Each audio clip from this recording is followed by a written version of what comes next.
Fox News Alert. This is a story that we started yesterday, the paid network behind some of the pro-Iran protests we've seen across the country. So who's organizing them? Who's paying for them? Well, they appear to be well-funded, coordinated, branded, in fact. And they look a lot like the other protests that we've seen pop up before. Whether or not it was ICE or pro-Palestine, it's the same sign, same language, same structure, literally the same font. Some of the protesters are also the same. They're being paid up to a full salary. Investigative journalist Nate Freeman has been digging into paid protesting, and he recently confronted an education director of a group that we told you about yesterday, the People's Forum. They've been receiving funds from a pro-China, pro-CCP American businessman. Get a real job, be a real journalist, and do something for something in your life. How can you say with a straight face for me to get a real job? How can you keep a straight face and say that?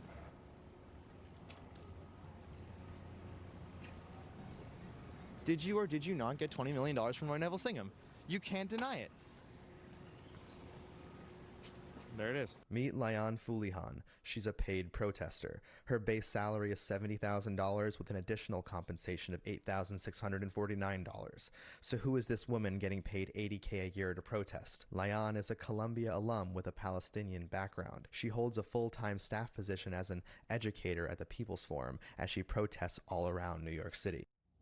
Now, we have not independently verified the claim that $20 million flowed from Neville Roy Singham, who we told you about yesterday, to that person. We do know, and that amount, not for sure, but we know other funds were directly tied to groups like the People's Forum. Let me jump in here, because this brings up a critical point, really two that are really important with this. First, I don't know if you picked up on this, but this is the next instance, perfect example of younger, independent investigative journalists just getting out on the street. And they're doing exactly what Fox News should be doing. They're doing exactly what the big newspapers should be doing. They're trying to collect facts on the observations they're seeing.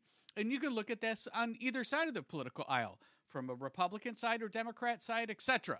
The point of the matter is that this is a perfect example of where mainstream media is falling apart. It's now going to investigative journalists. We saw this with the case of the 23-year-old Nick Shirley blowing the top off of the whole story in Minnesota with Tim Walz and the Medicaid fraud, with the autism clinics, etc. Now with Nate Freeman hitting the streets in New York, he's just doing what every journalist should be doing. So the point here, the first point, is that journalism as we know it is done. And what Nate Freeman is doing and what Nick Shirley is doing, you don't need a degree for. You need to have a curious mind, and you need to go put a camera and a microphone in front of the people that you see doing whatever you want to investigate. Plain and simple. And Nick Shirley and Nate Freeman, they deserve a ton of credit, because what this is uncovering is really the second point, which is, and this is a political trick that's been played on both sides of the aisle forever, which is the people with means and agendas, in this case, an American Chinese multimillionaire or billionaire, is funding pro-Israeli protests, taking advantage of our freedoms of First Amendment. None of this would obviously happen in China. None of this would happen in Iran. But again, First Amendment protects this speech here in America. But the point is, he's getting the lackeys, the kids that are living in the basements of their parents' homes, to get out there in the street and look like this is organic. There's nothing organic to these protests.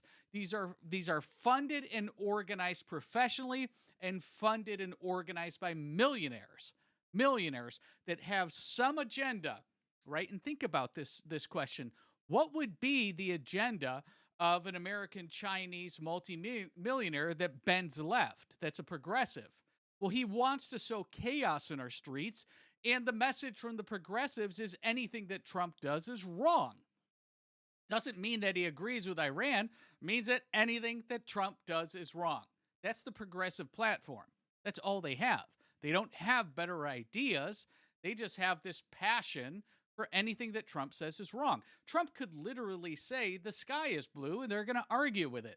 And in this instance, they're going to go get all these kids in their basements of their parents' home, give them some signs, right? Give them a few bucks and hit the streets with a pro-Iranian message.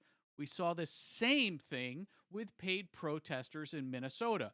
Everything that you saw in Minnesota was not organic. We know that. I did a video, I'll put it up here above, did a video breaking the case. It's clear that the left uses their voting base vis-a-vis funding and professional organizing organizations like we're seeing here to get out there and make it look organic, like this is the voice of the people. Nothing further from the truth. Figure was reported by the Free Press. Now, host of the Nate Freeman Show, Nate Freeman, joins me now. Nate, great work. You're doing great work on the streets there, often in New York City, confronting, getting to know, actually. That's the best way to describe it. Getting to know these protesters. Exactly. Yeah, thank you. I've gotten to know them quite well over the last year. And how is that? Is it that you're seeing this? I've seen some of your videos, but it's that you're seeing some of the same people at every protest, handing out the same signs or virtually the same signs. Yeah, that's right. I mean, I thought that this was grassroots. I mean, after Trump won the election, I was just wanted to see what these anti-Elon protests were about, because this was a crowd of people that used to love Elon Musk, and now they were calling him a Nazi. So I just went to go and see what that was all about. And then when I arrived, they had, these guards saying, I can't be let in to talk to the protesters. Don't talk to Nate. And this is odd. This is not natural. So that's why I started looking into it. Yeah, Nate, yesterday here on this show, we laid out some of the groups, the Answer Coalition, the People's Forum, Code Pink, that are really the funding mechanisms through which a lot of these people receive some money. And we did lay out the Billionaire, who at least is one of the biggest contributors to many of those groups, and Neville Roy Singham. But what you've been able to do is also identify the people on the ground. So in that instance, that lady, she's a full-time paid protester, organizer. There's got to be a lot like her that you see in the crowds. Yeah, that's right. So how we got Layan was, I saw that there was a Columbus Circle Iran protest scheduled for 5 o'clock. You guys, we all see the same signs. They got to come from somewhere. So I went to the People's Forum about 2 hours before they headed out to the protest, and I see all the signs carefully laid out before they go out there. And I also checked to see if they have a back door after they saw me, because I imagine they don't want a viral clip of them all carrying the signs into the van. And I didn't see that option for them, so they had to just come to the front door, and I saw Layan managing everything. And I look at their 990 forms, and she's being paid close to $80,000 a year to be an educator at the People's Forum. And to be clear, Nate, you've seen these same paid protesters at Anti-Elon, Anti-ICE, pro-Palestine, in this case, dealing with the war in Iran. That's right. For example, David Chung, who works at the People's Forum, also is a general manager, being paid close to $80,000 a year. You can learn more about him at natefreemanshow.com/FreemanFiles. But he's being seen at almost every protest that I go to, much less now after we expose him. But yes, it's the same people. And last note on this, Nate, I think what's important to know is there are people on the streets who have no idea what they're wrapped up in. I'm sure that's to be the case. Well-meaning, impassioned New Yorkers or Minnesotans who join these protests. But I think what's revealing here is the spark and the organization behind what they get wrapped up in is totally manufactured. And even if you were one of those protesters, you might want to know that you've become a pawn in someone's larger plan. That's right. They are so against Trump, though, that I'll tell you, I asked one protester, do you know that your sign is being printed by, with the help of a billionaire? And they kind of weasel themselves out of that question. So you would be surprised. Whatever it is that's against Trump, they're happy to be a part of it. No. So I'm going to stop this for a second and just show you, again, the back of this video. You can see all of these signs, obviously professionally printed. These are not organic, where you see markers and crayons. These are gone to print. And the fact of the matter is that this is professional, right? It's professional organizers that are organizing a manufactured event where media is going to be there. They're going to invite all of their friends from the left to go make this issue, when the truth of the matter is that this isn't organic. I'm going to leave you with this, and this is the most important point, really, that wraps up all of this. Why did they originally not like Elon Musk and Doge? Because he was going after government excess funding, right, and spending. And one of the areas that he immediately sent Doge after was USAID. Well, what is USAID? This is an organization that's supposed to fund non-domestic organizations and push strategic messaging that is pro-America outside of America. What he found was that it was actually the opposite.